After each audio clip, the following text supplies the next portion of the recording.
மாரான் மரத்தாண்டவர் ஆலயத்தில் 95ஆம் ஆண்டு பங்குனி உத்திரம் திருவிழா. மாய்காவின் எய்ம்ஸ் MIED TAFE கல்லூரி வாய்ப்புகளை பயன்படுத்திக் கொள்வீர். இந்திய மாணவர்களுக்கு விக்னேஸ்வரன் வலியுறுத்து. ஏப்ரல் மாத மின்சார கட்டண சலுகை குறைப்பு, அதிக கட்டணத்தை எதிர்பார்க்கலாம். ஜெய்ப்பூரின் பிங்க் யானை உயிரிழப்பு, விலங்கு நலன் குறித்து சர்ச்சை விவாதம்.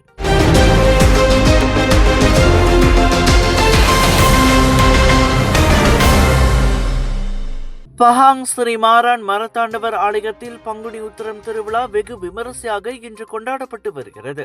இது ஆலயத்தின் 95ஆம் ஆண்டு பங்குனி உத்திர திருவிழாவாகும். கடந்த ஞாயிற்றுக்கிழமை தொடங்கிய இவ்விழாவில் இதுவரை சுமார் 4 லட்சம் பக்தர்கள் கலந்து கொண்டதாக ஆலய பொறுப்பாளர் மருதவேலு நாராயணசாமி வணக்கம் மலேசியாவிடம் தெரிவித்தார். நேற்று மார்ச் 31ஆம் தேதி தேரோட்டம் நடைபெற்ற வேளை கோலாலம்பூர் மற்றும் ராவோப்பிலிருந்து 3000த்திற்கும் மேற்பட்ட பக்தர்கள் பாத யாத்திரையாக வந்தனர். முக்கிய விருந்தினர்களாக மாய்கா தேசிய தலைவர் தான்சரி SA விக்னேஸ்வரன், தேசிய ஒருமைப்பாட்டுத்துறை துணை அமைச்சர் R யுனீஸ்வரன், டாக்டர் மோகன், மஹிமா தலைவர் doctor N Sivakumar, doctor Devaraj Velu உள்ளிட்ட பலர் கலந்து கொண்டனர். இவ்வருடம் இதுவரை 3500 பால்குடங்கள் எடுத்தும் 300க்கும் மேற்பட்ட காவடிகள் ஏந்தியும் பக்தர்கள் தங்கள் வேண்டுதல்களை நிறைவேற்றினர். இந்நிலையில் வரும் ஞாயிற்றுக்கிழமை வரை பக்தர்கள் தொடர்ந்து வழிபாடு செய்வர் என ஆலய நிர்வாகம் தெரிவித்துள்ளது. ஏர்போர்ட்ல வேலை செய்யணுமா? திறன் மேம்பாட்டுத்துறையின் அங்கீகாரம் பெற்ற AME ட்ரெய்னிங் அகாடமி உங்களின் சரியான தேர்வு. சிறந்த கல்வி, ஏர்போர்ட்டிலேயே நடைமுறை பயிற்சி. 2026ஆம் ஆண்டுக்கான மாணவர் சேர்க்கை இப்போ திறந்தாச்சு. AME ட்ரெய்னிங் அகாடமி விமான போக்குவரத்து துறைக்கான உங்களின் நுழைவுச்சீட்டு.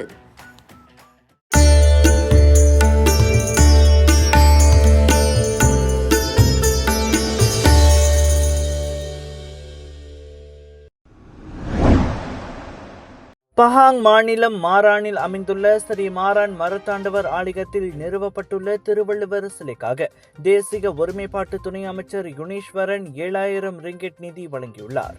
பங்குனி உத்தர சிறப்பு நாளை முன்னிட்டு மரத்தாண்டவர் ஆலயத்திற்கு வருகை தந்த அவரை ஆலய நிர்வாகத்தினரும் பக்தர்களும் வரவேற்றனர். தமிழ் மொழியின் பெருமையையும் திருவள்ளுவரின் போதனைகளையும் அடுத்த தலைமுறைக்கு எடுத்துச் செல்லும் நோக்கில் இந்த சிலை அமைக்கும் முயற்சி மேற்கொள்ளப்படுவதாக துணை அமைச்சர் குறிப்பிட்டார். பார்த்தீங்கன்னா இன்னைக்கு ஆண்டுதோறும் நம்ம பெரிய அளவில் நாடு தளவில் கொண்டாடக்கூடிய பக்தர்கள் வரக்கூடிய ஒரு இடம். இந்த பங்குனி உத்திரம் நாளில் நிறைய பக்தர்களை சந்தித்தோம். இந்த புனிதமான நாளை முன்னிட்டு ஆலயங்களில் பல கட்டுமான பணிகள் ஓடுது. அது மட்டும் இல்லாமல் சில முக்கிய சிலைகள் வைக்கிறாங்க. அந்த அடிப்படையில் நான் ஒரு திருவள்ளுவர் சிலை வைப்பதற்கு ஒரு 7000 வெள்ளி நன்கொடை வழங்கியிருக்கிறேன். இது மூலியமாக இந்த நற்பணிகள் தொடரட்டும் மற்றும் நம்மளோடு இருந்து இந்த அணிகளில் இருந்து பல நண்பர்களும் இதுக்கு ஒத்தாசை செய்திருக்கிறார்கள்.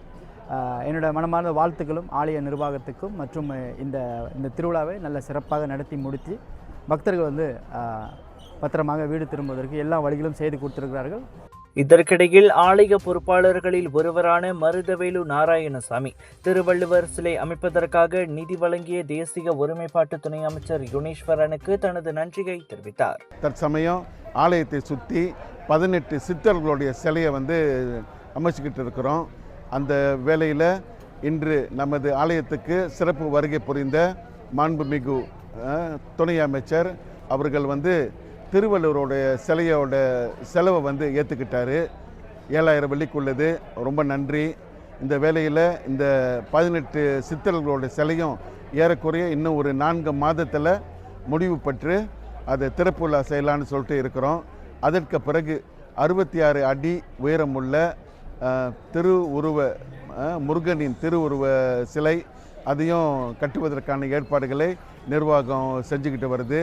இந்த வேளையில் பல்வேறு வேலைகள் எல்லாம் இருந்தோம். அதனெல்லாம் ஒதுக்கி வச்சுட்டு துணை அமைச்சர் நம்மளுடைய ஆலயத்துக்கு வந்தது எங்களுக்கெல்லாம் ரொம்ப சந்தோஷம்.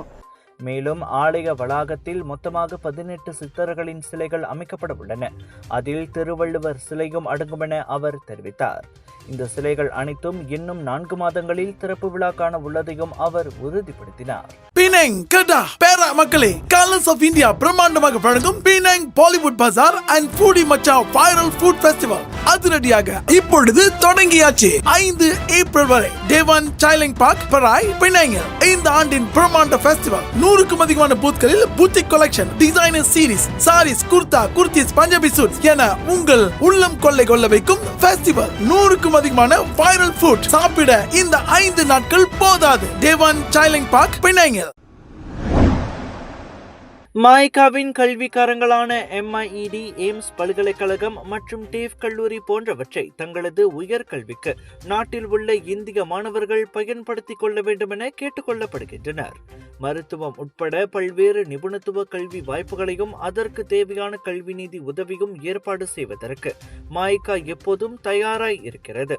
கடந்த காலங்களில் ஆயிரக்கணக்கான இந்திய மாணவர்கள் மாய்காவின் உபகார சம்பளம் மற்றும் கல்வி நிதி உதவியோடு உயர்கல்வித்துறையில் வெற்றிகரமாக பட்டப்படிப்பை முடித்துள்ளனர். எனவே இந்த வாய்ப்பை நமது மாணவர்கள் முழுமையாக பயன்படுத்திக் கொள்ள வேண்டும் என மாய்காவின் தேசிய தலைவர் தான்ஸ்ரீ SI விக்னேஸ்வரன் வெளியிட்ட அறிக்கையில் கேட்டுக்கொண்டுள்ளார்.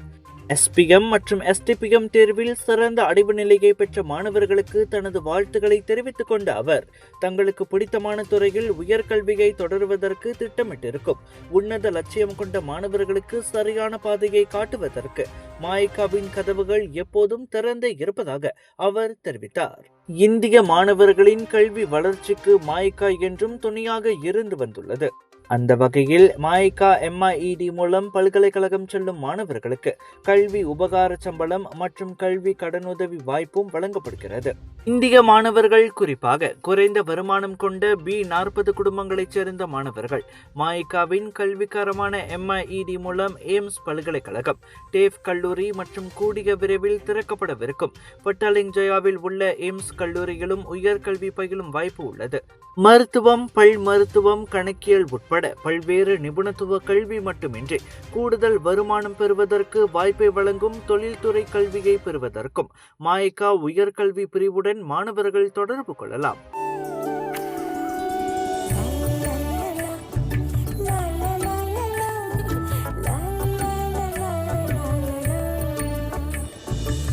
எல்லார் நம்பிக்கையும் நிறைவேறணுங்கிறது தான் ஏன் பிரார்த்தனை. Z Black 3-in-1 ஊதுபத்தி, அசல் 3-in-1 ஊதுபத்தி. பிரார்த்தனை கைகூடும். நாட்டில் மணிக்கு 600 கிலோவாட்டுக்கு மேல் மின்சாரம் பயன்படுத்தும் குடும்பங்கள், அதாவது மாதத்திற்கு 215 ரிங்கெட் 98 சென்னுக்கு மேல் கட்டணம் செலுத்தும் வீடுகள் இந்த ஏப்ரல் மாதம் அதிக கட்டணம் செலுத்த வேண்டியிருக்கும். TNB அதன் தானியங்கி எரிபொருள் கணக்கீட்டு முறையான AFA சலுகையை குறைத்துள்ளதே அதற்கு காரணமாகும். அவ்வகையில் மார்ச் மாதத்தில் 1 மணி கிலோவாட்டுக்கு 0.015 சென்னாக இருந்த இச்சலுகை ஏப்ரலில் 0.047 சென்னாக குறைகிறது. உதாரணமாக, மணிக்கு 800 கிலோவாட் பயன்படுத்தும் குடும்பம் ஏப்ரலில் 329 ரிங்கெட் 68 சென்னை கட்டணமாக செலுத்த வேண்டும். இதில் 3 ரிங்கெட் 76 சென்ட் மட்டுமே கழிவு சலுகையாகும். இதுவே மார்ச் மாதத்தில் அதே குடும்பம் 17 ரிங்கெட் 20 சென்ட் கட்டண கழிவு சலுகையை அனுபவித்து 316 ரிங்கெட் 24 சென்ட் மட்டுமே செலுத்தியிருக்கும். இந்த சலுகை குறைப்பு ஈரான் போரால் உலகளாவிய எரிபொருள் விலை உயர்ந்ததால் ஏற்பட்டுள்ளது. நிலக்கரி மற்றும் இயற்கை எரிவாயு விலை அதிகரித்துள்ளதால் மலேசியாவின் மின்சார உற்பத்தி செலவுகளும் உயர்ந்துள்ளன. TNB கணக்கின்படி மே மாதத்தில் கட்டண சலுகை 0.039 சென்னாக இருக்கும். ஜூனில் 0.091 சென்னாக உயரும். ஆனால் ஜூலை மாதத்தில் சலுகை இல்லாமல் 0.008 சென்ட் அல்லது 0.08 சென்ட் கூடுதல் கட்டணம் விதிக்கப்படும் என தெரிவிக்கப்பட்டுள்ளது. பினாங் கடா பேரா மக்களே, கலர்ஸ் ஆஃப் இந்தியா பிரம்மாண்டமாக வழங்கும் Penang Bollywood bazaar and foodie Macha viral food festival அதிரடியாக 1 5 ஏப்ரல் வரை டேவான் சைலிங் பார்க் பராய் பினாங்கில் இந்த ஆண்டின் பிரம்மாண்ட ஃபெஸ்டிவல். 100க்கும் அதிகமான பூத்களில் boutique collection, designer series, saris, kurta, kurtis, Punjabi suits என உங்கள் உள்ளம் கொள்ளை கொள்ள வைக்கும் ஃபெஸ்டிவல். 100க்கும் அதிகமான வைரல் ஃபுட் சாப்பிட இந்த 5 நாட்கள் போதாது. டேவான் சைலிங் பார்க் பராய் பினாங்கில்.